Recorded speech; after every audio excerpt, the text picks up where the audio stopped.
अगर question paper leak हुआ है उनका पहले जांच होना चाहिए। एक न्यूट्रल जांच समिति बैठाना चाहिए, लोगों का बात सुनना चाहिए और तब जाके आप इसका रिजल्ट अनाउंस कर सकते हो। छात्राओं ने यह भी अभियोग किया है कि सरकार पूरा ये एग्जाम का प्रोसेस को वो लोग फास्ट ट्रैक कर रहा है।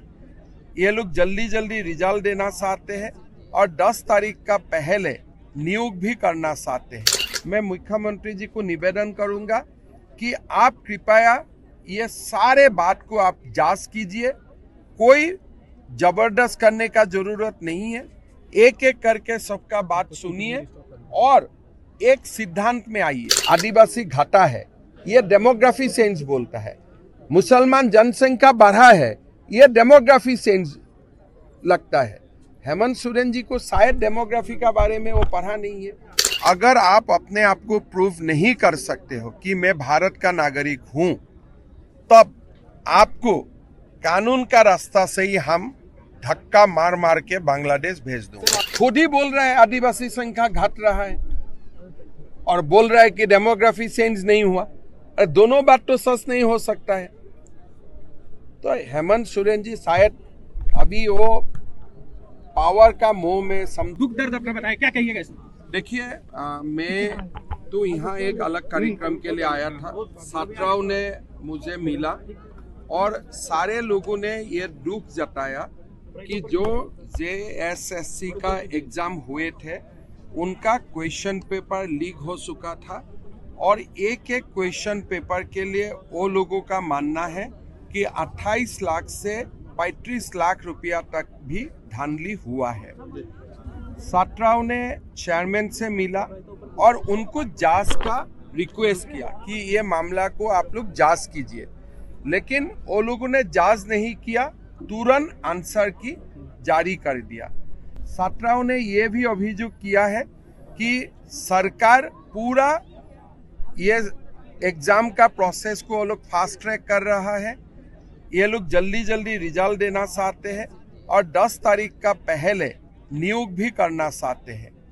अगर क्वेश्चन पेपर लीक हुआ है उनका पहले जांच होना चाहिए, एक न्यूट्रल जांच समिति बैठाना चाहिए, लोगों का हो। लेकिन अगर आप जांच नहीं करते हो और आप ऐसे ही आप आगे बढ़ के चला जाते हो, तब ये छात्राओं ने ये भी हमें बोला है कि हम लोग ये मंजूर नहीं करूंगा, हम लोग आंदोलन भी करूंगा और जहां तक जाना है वहां तक हम लोग जाऊंगा होना। और छात्राओं पूरा एग्जाम प्रोसेस के लिए संतुष्ट होना ये बहुत जरूरी है। मैं मुख्यमंत्री जी को निवेदन करूंगा कि आप कृपया ये सारे बात को आप जांच कीजिए। कोई ये लोग आंदोलन करेगा, समाज के लिए बहुत बड़ा क्षति होगा। डेमोग्राफी सेंस पहला बार उनको, मेरा लगता है उनका डेमोग्राफी का मीनिंग ही पता नहीं है। झारखंड में मैं तो आपको बता ही रहा हूँ, हर साल अभी आदिवासी घटा है, ये डेमोग्राफी सेंस बोलता है। मुसलमान जनसंख्या बढ़ा है, ये डेमोग्राफी सेंस लगता है।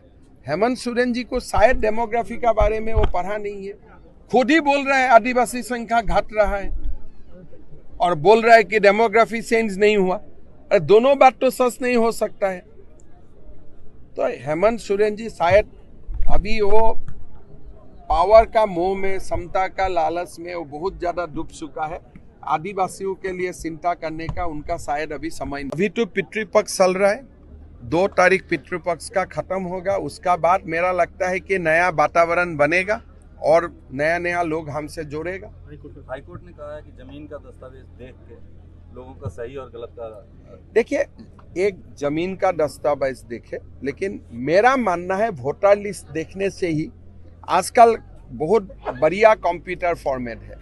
आप 2014 का वोटर लिस्ट कंप्यूटर में डाल दीजिए, 19 का डाल दीजिए, 26 का डाल दीजिए, कंप्यूटर ही आपको बता देगा नया कौन कौन आ गया। तो अभी आपको बहुत ज्यादा करने का जरूरत नहीं है, साइंस इतना आगे बढ़ चुका है। आप हजारीबाग में कौन कौन नया व्यक्ति आए, 10 मिनट में आपका पास लिस्ट आ जाएगा, तीनों वोटर लिस्ट में। फिर आप देखिए कि ये लोग कहाँ से आए। वो बोलेगा नहीं मैं तो रांची से आया, समाप्त। बोले मैं बिहार से आया हूँ, ठीक है, मैं बंगाल से आया हूँ, बट हम कहीं से नहीं आया हूँ। तो आप तो आसमान से नहीं आए हैं, कहाँ से आप आए हैं? तो ये सिस्टम इतना टफ नहीं है। अच्छा सरकार होगा तो 6 महीना का अंदर ही पहला चरण में हम निकाल पाऊंगा कौन घुसपैठी है कौन नहीं है। फिर जो घुसपैठिए है उनको भी पूछा जाएगा, ऐसा नहीं कि आज ही धक्का मार देगा। पूछा जाएगा, भाई आपका कुछ अतिरिक्त दस्तावेज है तो आप दीजिए। अगर आप कुछ भी नहीं देते हैं तो आपको जाना पड़ेगा, या तो खुद जाओ या तो हमें धक्का मारे। देखिए, एनआरसी होगा, जिसका नाम एनआरसी में नहीं आएगा उनको हम लोग बांग्लादेश तक धक्का मार मार के हमको भगाना पड़ेगा। यही हमारा नीति होगा। पहले सब लोगों को एनआरसी बनने का समय सब लोगों को अपना पक्ष रखने का सुविधा मिलेगा। कानूनन पूरा जितना भी प्रोसेस करना है सब प्रोसेस किया जाएगा। अंत में अगर आप अपने आप को प्रूव नहीं कर सकते हो कि मैं भारत का नागरिक हूं, तब आपको कानून का रास्ता से ही हम धक्का मार मार के बांग्लादेश भेज दूंगा। सर, असम में कितना सफल रहा पहला? असम में देखिए, असम में हमारा एक प्रोसेस कंप्लीट हो चुका है। 14 लाख लोगों को हमने आइडेंटिफाई किया हो। अभी हम सुप्रीम कोर्ट से और रिक्वेस्ट किया हूं कि हमको और एक बार करने दीजिए। सीमान में हमको और 20% सैंपल चेक करने दीजिए।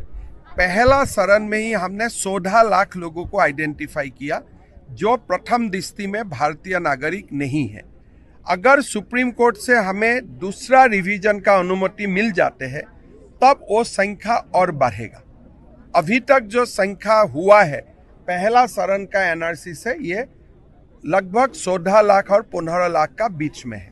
एक बड़ा इंपॉर्टेंट सवाल है सर इसमें, जैसे आप डेमोग्राफिक चेंज की बात कर रहे हैं, यानी बांग्लादेश रोहिंग्या के लोग यहाँ पर हैं, आदिवासी संख्या घट रही है, तो जो बांग्लादेशी हैं जो वोटर लिस्ट में हैं उनको कैसे रोकेंगे? देखिए, वोटर लिस्ट में कब से है?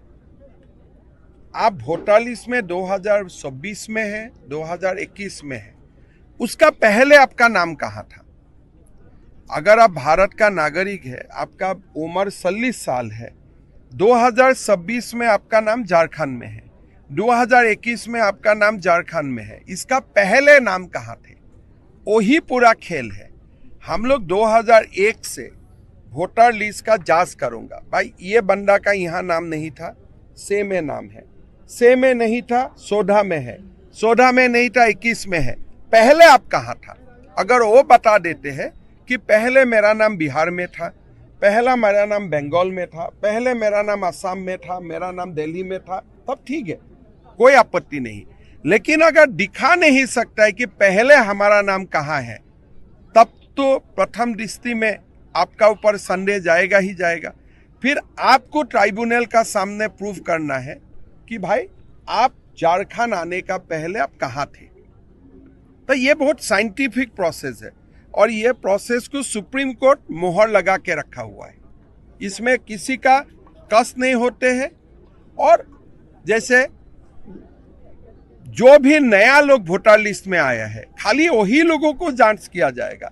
जो झारखंड का आदिवासी है, मूलवासी है, उनको जांच भी नहीं किया जाएगा। इसलिए उनका नाम तो लिस्ट में ऑलरेडी पिता माता का दिन से है, तो उनको जांच नहीं होता है। किसका जांच होता है? जिसका नाम पहला बार 18 साल में भी जो जिसका नाम पहला बार आता है उनका जांच नहीं होता है, इसलिए उनका पिता माता का नाम होगा। लेकिन जो परिवार का नाम पहला बार आया है, जैसे आप पाकोर में जाए, बहुत सारा परिवार का नाम पहला बार वोटर लिस्ट में आते हैं। जो व्यक्ति का नाम पहला बार वोटर लिस्ट में आते हैं और उनका उम्र 18 नहीं है, उनका उम्र 30 साल है, 35 साल है, 40 साल है, उनको पूछा जाता है कि आप कृपा करके बताइए कि आप पहले कहाँ थे। तो ये बड़ी साइंटिफिक प्रोसेस है। और आप इतना मुझको बताइए, मैंने वो दिन पाकोर में गया था, पहले वहां में हिंदू विधायक होते थे, अभी हिंदू लोग कॉन्टेस्ट भी करने के लिए डरता है, आदिवासी लोग भी कॉन्टेस्ट नहीं करता है। पूछने से बोलते हैं नहीं संख्या परिवर्तन हो गया। भाई कैसे परिवर्तन हो गया? ये तो कोई तो बताना पड़ेगा ना। तो ये हाईकोर्ट जेएमएम सरकार को पूछ रहा है। जेएमएम सरकार उत्तर नहीं दे रहा है। इसका कारण सबसे ज्यादा सटीक किसका हो रहा है? आज पूरा झारखंड में 2021 का अगर समीक्षा निकालेगा जनगणना, आदिवासी का संख्या और कम होगा। तो इसीलिए जेएमएम को घुसपैठियों का समस्या से भागना नहीं चाहिए। आप घुसपैठियों का वोटों का लालच में अगर आप राजनीति करेगा, झारखंड का आदिवासी और मूलवासियों का कभी भी अच्छा नहीं होगा। हम लोग माइनॉरिटी बनते जाऊंगा। तो मालूम है कि हम लोग ने पूरा झारखंड प्रदेश ने परिवर्तन यात्रा का शुरुआत किया था। 2 तारीख ये यात्रा का जो समापन होगा, ये समापन समावेश में प्रधानमंत्री जी अपना वक्तव्य रखेगा। हमारा बीच में वो लोग उपस्थित, प्रधानमंत्री जी उपस्थित होगा। हम लोग 2 तारीख समापन करेगा।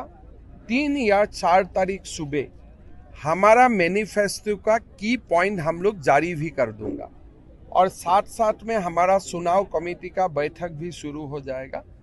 जैसे जैसे झारखंड का इलेक्शन डिक्लेयर होगा, हम लोग उम्मीदवार मैनिफेस्टो दोनों तरफ हम लोग पूरा अपने आप को तैयार कर लूंगा।